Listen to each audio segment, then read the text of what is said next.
Dear students, आज हम discuss करेंगे जेनेटिक्स में सिस्ट्रॉन, रिकॉन और म्यूटेंट की कि ये जो जीन्स से रिलेटेड ये जो चीज़ें हैं वो क्या होती हैं।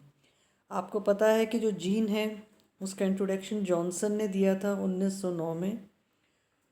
उससे पहले मेंडल ने जो शब्द यूज़ किया था फैक्टर या कारक, जो कि किसी भी पर्टिकुलर यूनिट ऑफ इनहेरिटेंस के लिए रिस्पॉन्सिबल होता है। जो भी हम फिनोटाइप किसी भी जंतु का देखते हैं वो किसी फैक्टर के द्वारा रिस्पॉन्सिबल होता है।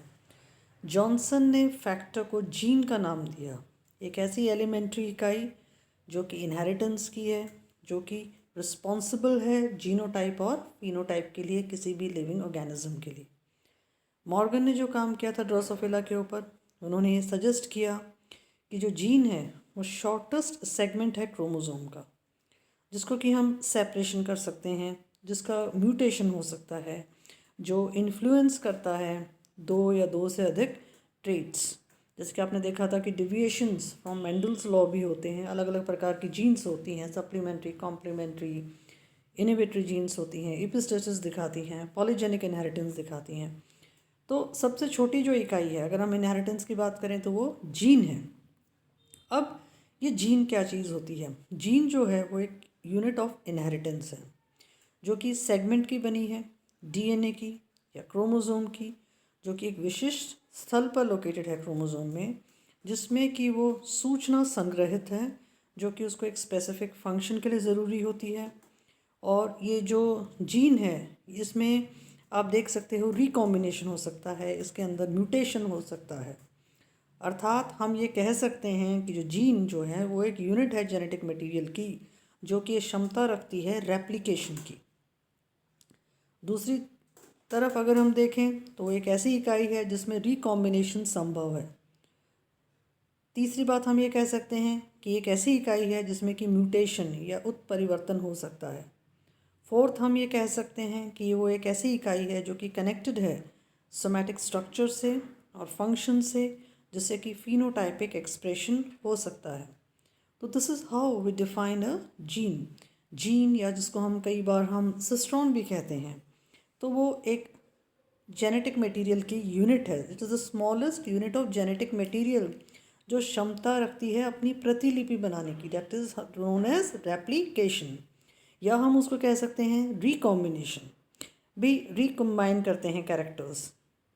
फिर हम उसको कह सकते हैं कि उसमें उत्परिवर्तन हो रहा है, म्यूटेशन हो रहा है, या हम उसको ये भी कह सकते हैं वो एक ऐसी इकाई है जो कि कनेक्टेड है सोमैटिक स्ट्रक्चर से, फंक्शन से, जिससे किसी भी जंतु के बाहरी जो लक्षण हैं जिनको हम फिनोटाइप कहते हैं उनका एक्सप्रेशन होता है।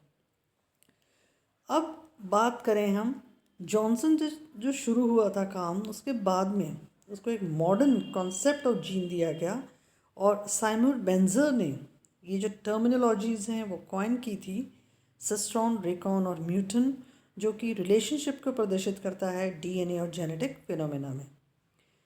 अब डिस्कवरी जो हुई डीएनए की, तो उसके बाद में पता चला कि जीन को हम सिस्ट्रॉन, रिकॉन और म्यूटेंट कह सकते हैं। क्लासिकल जो जीन होती है, स्मॉलेस्ट जो यूनिट होती है, उसमें म्यूटेशनल चेंज होता है, उसमें फंक्शनल चेंज हो रहा है, उसमें रिकॉम्बिनेशन हो रहा है, उसका कोई काम है, उसका कोई उत्परिवर्तन है, तो उसको साइमन बेंजर ने टर्म दिया सिस्ट्रॉन, म्यूटेंट और रिकॉन। तो अगर हम बात करें सबसे पहले सिस्ट्रॉन की, जो कि फंक्शनल इकाई है, यूनिट ऑफ फंक्शन है। सिस्ट्रॉन जो है वो रिप्रेजेंट करता है एक सेगमेंट को डीएनए मॉलिक्यूल के।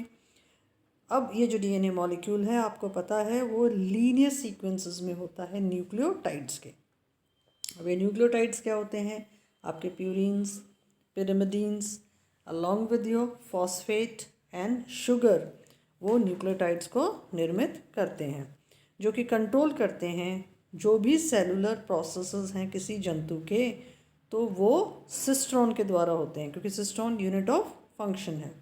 अगर हम प्रोकैरियोटिक सेल्स की बात करें, जिसमें कि ग्राम नेगेटिव बैक्टीरिया की अगर हम बात करें, इकोलाई की अगर हम बात करें, तो उसके सिस्टोन में लगभग 1500 बेस पेयर्स होते हैं, प्यूरिन्स और पिरिमिडिन्स के, और कई बार तो 30,000 बेस पेयर्स भी लिविंग ऑर्गेनिजम्स में देखने को मिलते हैं।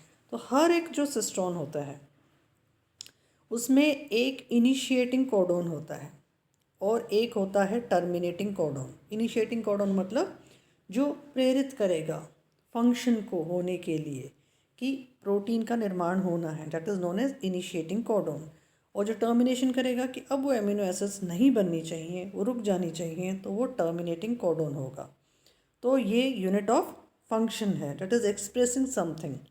तो ये जो सिस्ट्रॉन है रिस्पॉन्सिबल है कोडिंग करने के लिए, किसको? एक मैसेंजर आरएनए मॉलिक्यूल के लिए, जो कि कंट्रोल करेगा कोई भी पॉलीपेप्टाइड चेन के निर्माण को।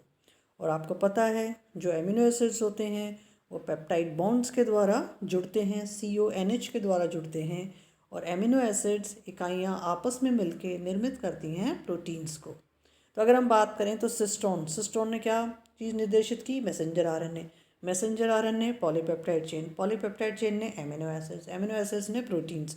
तो एक तरह से कहीं ना कहीं जो प्रोटीन्स जो बना वो एक फंक्शन है, इसलिए हम सिस्ट्रॉन को क्या कहते हैं? Unit of function. अब ये जो सिस्ट्रॉन है उसमें बहुत सारे म्यूटॉन्स और रेकॉन्स पाए जाते हैं। तो हर सिस्ट्रॉन में हंड्रेड्स ऑफ म्यूटॉन्स और रिकॉन्स की उपस्थिति पाई जाती है। सिस्ट्रॉन एक तरह का यूनिट ऑफ फंक्शन है। तो ये रिप्रेजेंट करता है डीएनए मॉलिक्यूल की सीक्वेंसेस को, जो कि उसके फंक्शनल एस्पेक्ट्स को कंट्रोल कर रहे हैं, अर्थात उसके प्रोटीन्स के निर्माण को कंट्रोल कर रहे हैं। तो अगर हम पॉलीसिस्टोनिक और मोनोसिस्टोनिक कंडीशन को देखें, प्रोकैरियोटिक जंतुओं में पॉलीसिस्टोनिक कंडीशन होती है, मतलब एक ही प्रमोटर स्थल होता है जिससे एक मैसेंजर आरएनए का निर्माण होता है, जिससे कि अनेकों प्रकार के पॉलीपेप्टाइड्स का निर्माण हो रहा है। पॉली मतलब खूब सारे, किससे हो रहा है? एक से, एक प्रमोटर से। तो polycistronic, poly means many, cistron one cistron many polypeptides, अर्थात एक मैसेंजर आरएनए खूब सारे प्रोटीन्स, तो पॉलीसिस्ट्रॉनिक। जैसा कि हम इस चित्र में और विजुलाइज कर सकते हैं प्रोकैरियोटिक पॉलीसिस्ट्रॉनिक ट्रांसक्रिप्शन इकाई को, कि हम देख सकते हैं स्टार्टिंग साइट और टर्मिनेटिंग साइट्स, जैसे कि ओपेरॉन मॉडल में है। ये आपका कंट्रोल रीजन है जहाँ से शुरू हो रहा है और फिर आपके टर्मिनेट हो रहा है। तो पॉलीसिस्ट्रॉनिक, तो इस तरह से ये प्रोकैरियोटिक जीन्स में होता है, प्रोकैरियोटिक जंतुओं में होता है। अगर हम यूकैरियोटिक जंतुओं की बात करें तो उनमें मोनोसिस्टोनिक होता है, मतलब एक प्रमोटर डायरेक्ट करता है सिंथेसिस एक मैसेंजर आरएनए को, जिससे कि खाली एक ही प्रकार के प्रोटीन्स का निर्माण हो सकता है, जैसे कि यूकैरियोटिक जीन्स में, तो वो मोनोसिस्टोनिक प्रकार की होती हैं। तो जो सिस्ट्रॉन है वो एक प्रकार का जीन का ही नाम है, दो प्रकार का हो सकता है, पॉलीसिस्टोनिक और मोनोसिस्टोनिक प्रकार। अब ये रिकॉन क्या होता है? री इज रिकॉम्बिनेशन, क्रॉसिंग ओवर वहाँ पे हो रहा है। स्मॉलेस्ट इकाई है जो कि कैपेबल है रिकम्बाइन करने के लिए जेनेटिकली।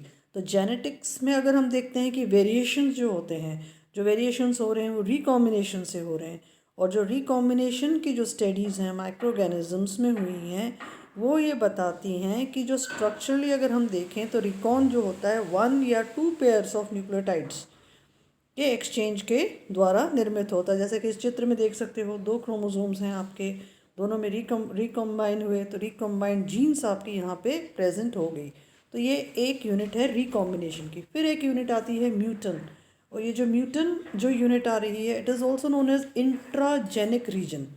ये यूनिट ऑफ म्यूटेशन है, ये सबसे छोटी इकाई होती है। इसमें एक सिंगल बेस या खूब सारे बेसेस हो सकते हैं, क्योंकि जो म्यूटेशन या उत्परिवर्तन होगा वो बेस रिप्लेसमेंट एक में भी हो सकता है या एक से ज़्यादा में भी बेस रिप्लेसमेंट आपके हो सकता है।